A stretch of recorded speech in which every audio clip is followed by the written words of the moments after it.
Ijazah Pak Jokowi hasil produksi pasar pramuka. Waduh teman-teman, tetap waspada. Ada narasi sesat lagi. Ada tudingan baru lagi. Partai Banteng PDIP terseret-seret di dalamnya. Rismon, Roy Suryo, Ahmad Khozinuddin juga. Tahu itu palsunya dari mana, Pak? Tahu itu buatan pramuka dari mana, Pak? Kan dikasih tahu, ada dua yang kita mau pegangkan. Pertama dari keyakinan kita apa yang disebut oleh Bapak Tri bahwa Jokowi tidak punya ijazah.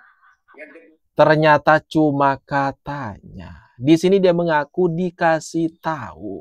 Kemudian dari apa yang disampaikan Bambang Tri. Waduh. Teman-teman, saya kira ada bukti valid. Ternyata nggak ada tuh. Kita dapat informasi pernyataan dari Rektor UGM, Pak Sofyan Effendi, bahwa tidak pernah ada yang namanya Jokowi di kehutanan itu. Jadi, aduh teman-teman, UGM sendiri mengakui kalau Pak Jokowi ini merupakan alumni mahasiswa di sana. Tapi kok di framing lagi sama bapak yang satu ini. Katanya tadi hasil pernyataan rektor UGM. Waduh. Teman-teman, makanya tetap waspada nih terhadap orang-orang ini yang tak ada habisnya mencari bahan untuk menyerang Pak Jokowi. Kekeh, ngotot agar apa yang mereka narasikan selama ini itu dibenarkan. Jasa Saudara Joko Widodo produksi pasar pramuka Jakarta. Ya. Ini gimana teman-teman? Ahmad Khozinuddin. Lagi-lagi seperti yang kita lihat, kita dengarkan bersama. Dia mengatakan kalau ijazahnya Pak Jokowi itu hasil produksinya pasar pramuka di Jakarta. Kalau sekarang kita minta, silakan buktikan pernyataannya itu. Mungkin dia gelagapan. Dan akhirnya seperti yang sering terjadi.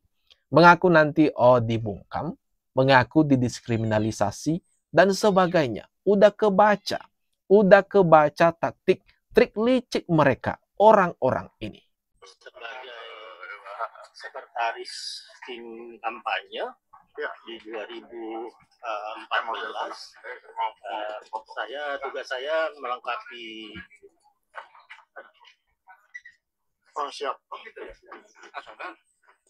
tugas saya memastikan kelengkapan syarat administrasi KPU, dan di 2014 syarat administrasi itu dinyatakan lengkap oleh KPU. Itu saja. Bersama Bang Rismon Sanipar ini. Iya. Tapi tidak ada interaksi apa yang saya lakukan dengan Bang Beto sudah membicarakan ijazah tersebut, termasuk. Perhatikan teman-teman, orang-orang kelompok Rismon dan kawan-kawannya mencoba menjebak Andi Wijayanto untuk menjawab soal ijazahnya Pak Jokowi, soal tudingan mereka yang terbaru ini mengenai kalau ijazah Pak Jokowi itu diproduksi di Pasar Pramuka Jakarta. Tapi di sini mantapnya Andi Wijayanto nggak kena jebakan mereka. Dengan misalnya timnya Pak Jokowi ya, mungkin yang dimaksud David dan kawan-kawan, saya nggak ada interaksi. Nggak berinteraksi. Tapi memang Pak Andi sebagai sekretaris tim kampanye hari itu memang melihat ada ijazah aslinya yang dilegalisir. Saya melihat ijazah. Melihat, dan mirip nggak Pak seperti yang beredar di media sosial belakangan ini? Saya cenderung nggak ingat ya. Itu 2014 itu tidak ada di kepala saya pertanyaan tentang keaslian ijazah. Ya, saat itu di kepala saya seseorang yang dicalonkan sudah 2 kali wali kota, sudah 1 kali gubernur. Tidak ada di pertanyaan di kepala saya untuk mengecek keaslian ijazah itu, dan saat itu KPU hanya menanyakan apakah gelar akademik akan ditulis di surat suara. Kecewanya Rismond dan kawan-kawan mengenai jawaban dari Andi Wijayanto ini. Kan di sini tadi mereka bertanya soal keaslian ijazah Pak Jokowi. Dan jawaban Andi Wijayanto ini sangat tepat sekali dan sangat cerdik sekali. Dia tidak jatuh di perangkap-perangkap gerombolan orang-orang ini yang mencoba menggiring opini, mencoba menjebak dengan jawaban yang disampaikan nanti oleh Andi Wijayanto.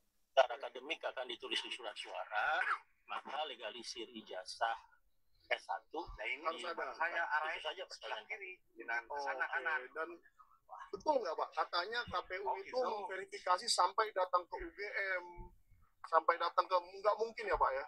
Itu tugas KPU. Itu sebenarnya tugas KPU untuk memastikan bahwa dokumen-dokumen kelengkapan syarat administrasi ya itu dinyatakan lengkap. Itu tugas KPU. Tugas kami menyerahkan dokumen-dokumen tersebut. Oh ya, jadi Bapak nggak tahu KPU melakukan atau enggak ya? Tapi itu tugasnya memang. Saya asumsikan dilakukan ya, karena kemudian seharusnya dokumennya dinyatakan sah dan lengkap oleh KPU. Ngotonya orang-orang gerombolan kawan-kawan Rismond ini berusaha keras agar ini Andi Wijayanto blunder. Salah kata-katanya. Itu kan niatnya mereka. Tapi nyata-nyatanya jawaban demi jawaban, respon demi respon dari Pak Andi Wijayanto ini harus mereka kecewa. Haduh, kasihan sekali teman-teman. Sangat kasihan sekali sampai jauh-jauh loh. Sampai jauh-jauh ke sana kemari mencari pembenaran atas apa yang mereka narasikan selama ini. Informasi yang beredar bahwa seolah-olah Pak Jokowi membuat ijazah palsu di dalam pramuka. Pada intinya kami selaku kuasa hukum menilai hal tersebut hanya sekedar informasi yang bersifat bebas ya, dan tentunya tidak memiliki nilai pembuktian. Apalagi kalau kita ikut itu seolah-olah cerita dari cerita ya. Lalu berikutnya jika diikuti juga cerita tersebut bahwa seolah-olah itu dilakukan di tahun 2019 pada saat mencalonkan diri sebagai Gubernur Jakarta, pertanyaan mendasarnya adalah lalu apa yang digunakan ijazah Pak Jokowi pada saat mengikuti Pilkada Solo yang memang jauh sebelumnya, dan memang tercatat di KPOD sudah ada ijazah Pak Jokowi saat itu kan begitu. Berikutnya adalah juga kami sangat menyaksikan partai sebesar PDIP ya mengusung gubernur maupun presiden 2 kali dengan menggunakan ijazah yang seolah-olah dipalsukan ya. Apalagi dalam cerita tersebut kan seolah-olah ada tokoh-tokoh PDIP yang ikut terlibat atau setidaknya mengetahui. Kami sangat menyaksikan itu ya. Ini seperti tidak lebih seperti cerita kemarin soal kapal di Raja Empat ya, yang ternyata kemudian setelah ditelusuri kan tidak ada kaitannya itu.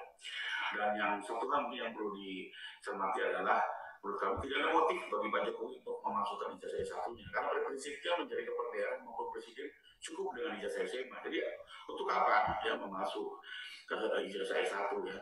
Apalagi kenyataannya kita dengar sendiri dari UGM dan maupun banyak saksi yang sudah dengar keterangannya termasuk hasil puslapor bahwa ijazah itu asli. Jadi kami melihat ini hanya sekedar informasi yang berkembang dan tidak bisa dipertanggungjawabkan. Itu teman-teman, langsung ada pembantahan dari kuasa hukum Pak Jokowi mengenai narasi liar, opini liar yang disebarluaskan oleh Rismond dan kawan-kawannya. Karena mereka sudah menyebarkan berita bohong. Ini kan berita bohong. Berita bohong, toh dibantah. Nggak mungkin. Ini hal-hal yang mustahil terjadi. Seharusnya ada konsekuensinya kan akibat menyebarkan berita bohong atau ngehoax. Ada hukum pidananya.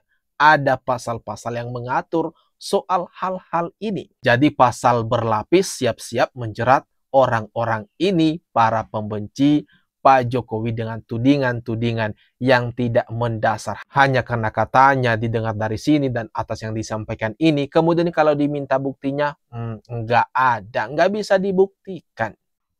Kapal yang ditumpangi oleh Jokowi dan keluarganya, serta kroni-kroninya, kini sudah mulai bocor.